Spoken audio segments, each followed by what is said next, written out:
have the Golf R. And the Audi S3 Sportback. And we're going to compare the two and see which one comes out on top.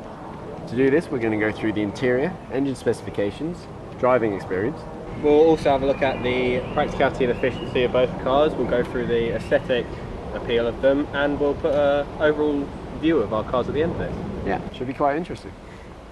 So, as we know, Volkswagen owns Audi, which means that they're quite likely to have different engines. So, the Golf has a 2-litre, 4-cylinder turbocharged engine. Oh really? Because the Audi also has a 4-cylinder, 2-litre turbocharged engine. Oh, that's interesting. Well, the Golf has 296 horsepower, 380 newton meters of torque. Which happens to be exactly the same as the Audi. It's almost as if they're the same engines. It can't be. No? Shall we have a look under the hood? We should probably have a look under the hood. So here we have the two engines. So here's the Volkswagen engine. And here's the Audi engine. As you can see, they're very different. They both have the exact same setup, but one has a Volkswagen badge and one has an Audi badge. So learning these cars have the exact same engine? Yeah, exactly. The question is, do they sound any different?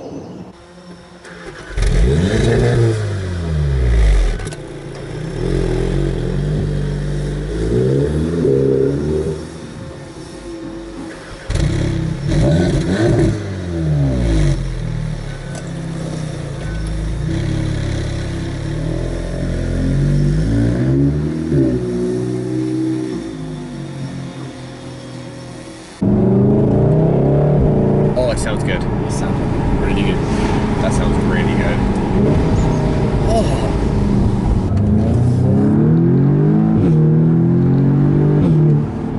That does feel quick, but I don't think it sounds as good as the Golf. The answer is yes, they sound very different. But which one sounds better? Golf. Golf. But I still like the sound of this one, don't get me wrong. But I think this one has a bit more of a... The Golf roar. sounds deeper and angrier. So James, what do you think of the driving experience of this car? I mean, comfort-wise, I don't think you can find much of a better car. The one thing which I do like about this in comfort is that the steering is very light. Yeah. Which is great for comfort. But terrible if you want to go around corners quickly. So if I want to go around this corner quickly, downshift gear, go around, it's just like, oh my goodness. It's very easy to turn, which means you don't have much control over where you're going. Fair enough. But I mean, now I'm driving back normally again. I feel very comfortable. If I go round, it's very simple, it's very easy. Easy car to drive, not great when you go quickly. No, well, unless you go straight. If you go straight, it's great. I'd have no problem with the steering there. I tell you what, it is fast. It is quick, and it has a fantastic engine noise. I'm not sure. It doesn't feel any quicker than the Golf, even though it's supposed to have quicker 0 to 60, isn't it? Yeah, by 0.1 of a second. I'm not sure if you're going to notice that. No, I wouldn't notice that. But it doesn't feel any quicker. It's a really nice passenger experience. But I do like the flappy paddles though. That's a bonus. That's a bonus. I think the flappy pad is better than the Golf's. Driving experience. What's it like? I'm not gonna lie, Harry. It's pretty damn good when you enter race. Yeah? Yes. So you press mode. Race. It does sound good. Well, actually, we'll include here our genuine reactions to the race mode, because we filmed the first time we put this car in race mode.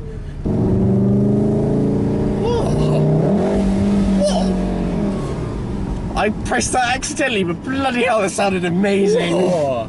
Race mode, good. Race mode is good. Yeah, I was reading an article about this, and how much better the brakes are in this. They don't heat up as quickly as well, which means that when you've gone around a few corners, you still have good braking with this. Well, apparently the Audi, you start to lose some after good braking for a while. I'm guessing dynamic is their version of race mode, but it's just not quite enough. Like, this feels the same as sport feels in the Golf. Ready, tight turn. And Audi understeer.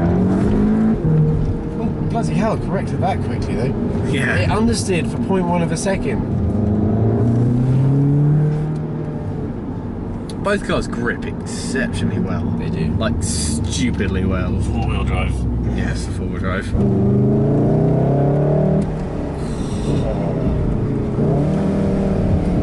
It just sounds so good. And like the suspension's firmed up more than the Audi, I think, as well. I do feel like a definite difference in the Golf. Golf's definitely better. Driving feel. Yeah, no question. It's more fun as well. It's more agile. The throttle response is better. The steering response is better as well. I still hate having to press the screen while you're driving. It's much easier prefer handheld. that. It's all personal preference. I suppose. I like that. It's just like I had to look and then because you've got bumps, your hand's moving up and down, so when you're trying to touch the screen, it's like, oh. I mean, you can control it from this screen, but I mean, I'd rather just have it there. Yeah. And when you were looking to change that, you were actually straight over the white line there, which proves that you have to look away from the road. There you go. Audi's safer. It does prove you have to look away from the road. What do you think of the interior of this? Honestly, I don't think it's as nice as the Audi. It's really dark in here. Like, everything's very black, except for the needles. The blue needles and the red cover do stand out. They're cool. The other thing I noticed is it's definitely not leather. The steering wheel is. Yeah, the seats are. Yeah, they're fabric and Alcantara. It has fantastic racing, but like the bucket. I will give you that. In the Audi, when I'm sitting there, my elbows don't either fit in or they don't fit out. That's why you feel scared. You see, when you wobble from side to side here, you're more secure. I am definitely more secure in this. Which means that when you're racing, you're going to have a lot more fun. But do you know what? Golf, as standard, have decided to go for the bucket side supports. Yeah. And Audi haven't. They've gone for the leather. Yeah. Which means that this is more of a comfort car. Yeah. To be honest, this feels like just normal, nice car interior, whereas the Audi does feel like a really, really well put together car. How does it compare to the Audi? If I was to go for a long drive, it's down the motorway, I would choose the Audi. Choose the Audi? Yeah. But what, a fast drive, you choose this? Oh yeah. What about like poodling around town? Oh, that's a tough one. I mean, while you're poodling around town, are you going to push the accelerator? I don't know. Are you going to want to show off? No. Then the Audi. But if you do want to show off, the Golf. The Golf. So it kind of depends what person you are. If you're the kind of person who's just going to drive it around every day just because it's your daily car, what would you go for? Audi? Yeah. Yeah? Assuming I didn't want to show off and I didn't want to drive quickly. No. But if you want to have a car that's good every day and you can go have some fun in on the weekends. And turns people's heads. The Golf. Golf. Golf. See, they like the Audi. They looked at the Audi. Did they? Yeah. That is interesting. I put on one of my chat groups earlier, I put a photo of the Audi and the Golf, and every single person said the Golf. Wait, what chat group? The drift guys. Oh. Every single one of them said the Golf.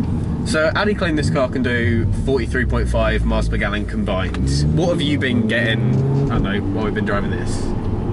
I haven't been driving efficiently at all. No. Maybe I'll try that and come back.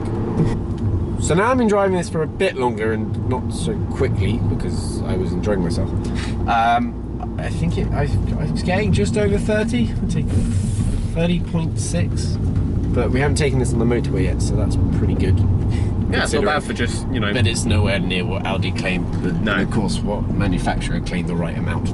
No. None of them. How many miles per gallon are you getting in this? Considering Volkswagen says this should do 40.9.